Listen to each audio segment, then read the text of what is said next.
jaunais Lentas stāsts sākās 2020. gada 7. oktobrī, kad man atsūtīja izziņu nekustamā īpašuma aģents vārdā Raimonds, kad pārdošanā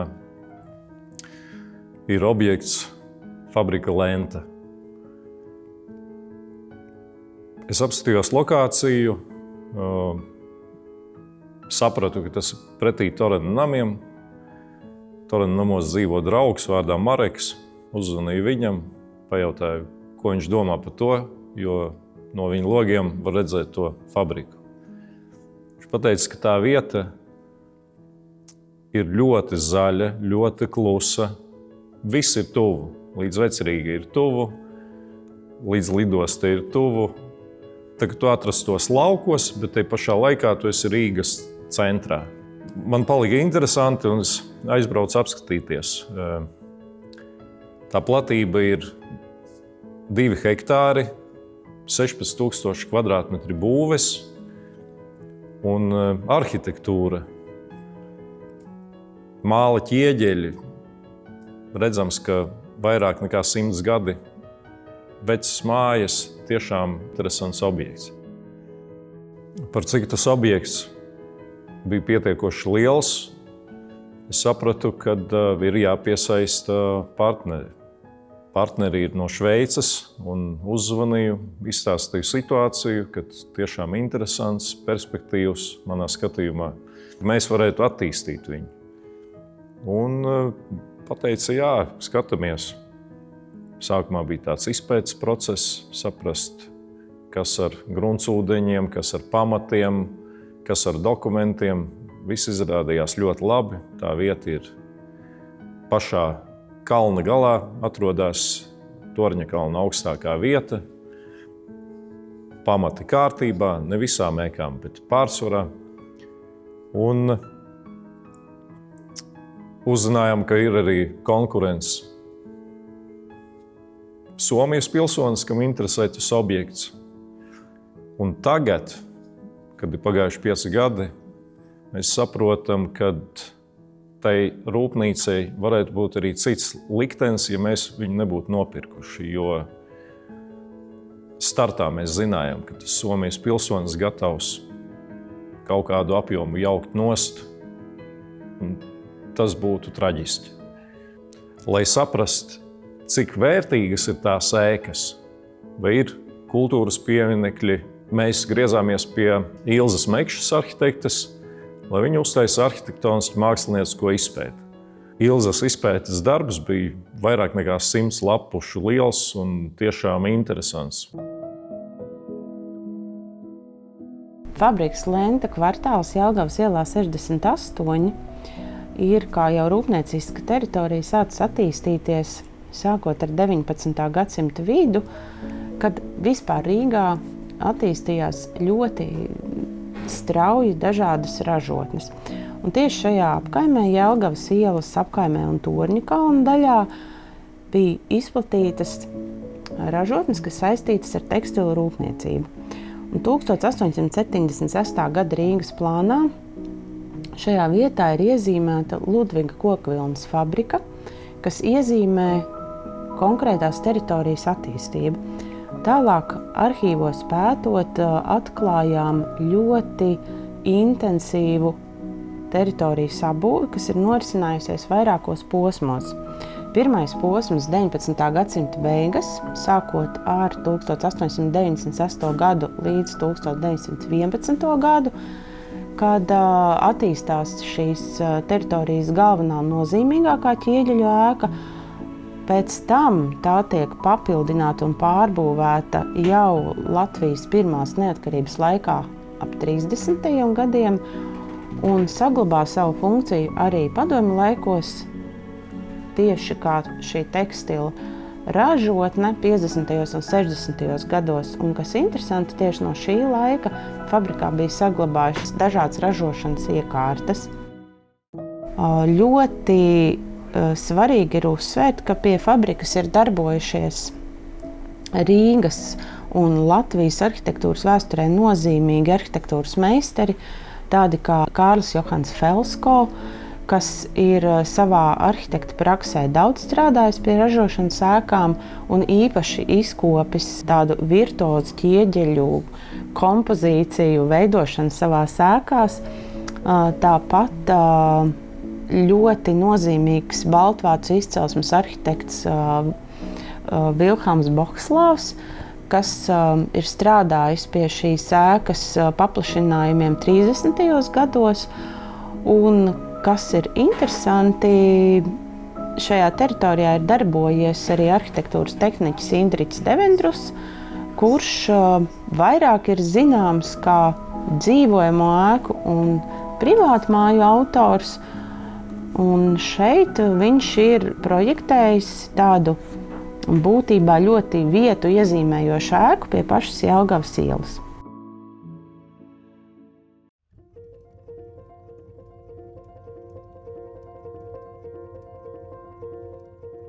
Mums kļuva skaidrs, ka šis projekts ir unikāls, bet līdzi nāca arī milzu atbildību. Respektīvi, mēs nevarējām vairs pazemināt latiņu un sapratām, ka to jāceļ vēl augstāk. Lentā ar attīstītāju esam satikušies jau no 21.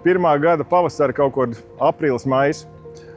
Un tajā laikā, apskatot šo visu teritoriju, ko jūs redzat, izlēmām, ka ir vajadzīgs piesaistīt Latvijas top arhitektu birojus un veidot arhitektūras konkursu kopā, sadarboties ar Arhitektūras savienību. Un piesaistījām 5 Latvijas uzskatu labākos birojus – OpenAD, Rūmi, Sudraba arhitektūra, Depo un NRA biroju. Uz konkursu žūriju pieaicinājām arī Rīgas attīstības departamentu, Kristīnu Zīverti, piedalījās komisijas priekšsēdētājs Drips kungs, arhitekta Liena Griezīte, no Šveices arī attīstītāju pārstāvi.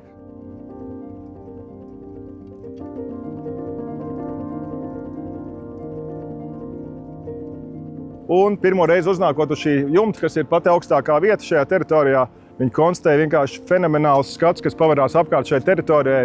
Var redzēt, tepat atrodas Vecrīga, Daugava. Kopējais skats ir fantastisks.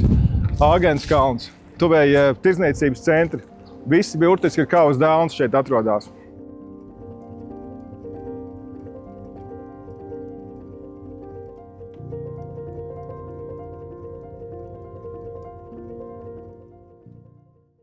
Viesturs ir arī piedalījies kā eksperts arhitektūras konkursa komisijā, gan arī zīmola un vizuālās identitātes konkursā. Konkursa uzdevums bija izveidot jaunu nosaukumu, kas būs kvartālam. Mēs bijām pieaicinājuši atkal 2 spēcīgus pretiniekus, tas bija Ogilvy un Not Perfect, starptautiskas kompānijas, bet laikam pats interesantākais bija tas, ka kā galveno nosaukumu abi uzņēmumi piedāvāja Lenta kvartāls. Un mēs tā īsti nesapratām, par ko mums jāmaksā ir nauda. Bet, ja aizdomājas, tad Lenta kvartāls tiešām ir labākais nosaukums šai vietai, jo pareizāk ir godināt to nosaukumu, kas bija visilgāk šai vietai. Nevis mēģināt cilvēkus pieredināt pie kāda cita nosaukuma. Kvartāla ēkām mēs piešķīrām nosaukumus to cilvēku vārdā, kuri dažādos laika periodos ieguldījuši savu darbu un pūles šīs vietas izveidē. Kā arī dažām ēkām piešķīrām pirmos šīs vietas rūpnīcu nosaukumus. Kārlis Johans Felsko ir ļoti daudz projektējis Rīgā, gan dzīvojamās ēkas, gan arī ražošanas ēkas. Un noteikti rīdznieki ir ievērojuši lielās gāzes tvertnes vagonu ielā 20, kas arī ir Kārļa Johana Felsko projekts. Baltāciešu arhitekts Vilhelms Bokslavs arī ir darbojies šajā kompleksā 20. gadsimta 30. gados. Tomēr plašāk viņš ir zināms kā tagadējās Latvijas Mākslas akadēmijas ēkas projekta autors, kas tika projektēta kā Rīgas Biržas komercskola. Vecrīgā Vilhelms Bokslaus projektējis Ludvigam Neiburgam īres namu Jaunielā, kas ir zinām kā Ludviga Neiburga viesnīca šobrīd. Savukārt Indriķis Devendruss ir projektējis salīdzinoši daudz dzīvokļu namus. Liela daļa no viņiem atrodas Latgales priekšpilsētā, Avotu apkaimē, bet ir arī privāti mājas un pat vasarnīcas Ogrē. NRA birojas. Superspēcīga komanda, kas pamainīja uz 180 grādiem manu domāšanu par celtniecību kā tādu. Jo tas autentiskums, ko viņi ceļ visaugstāk, tās rūpes par saglabāšanu, ir tā, kā mīloši vecāki rūpējas par savu bērnu.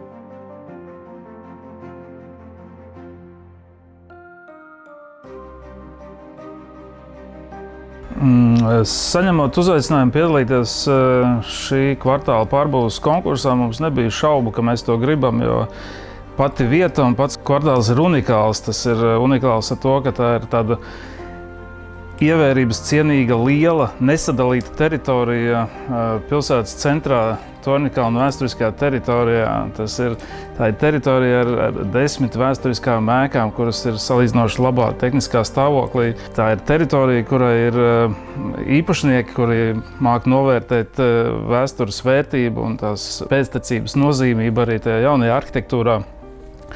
Un viss šis izejas datu kopums bija tāds labs atspērienu punkts tādai jauna veida dzīves vides radīšanai gandrīz vai pilsētas centrā.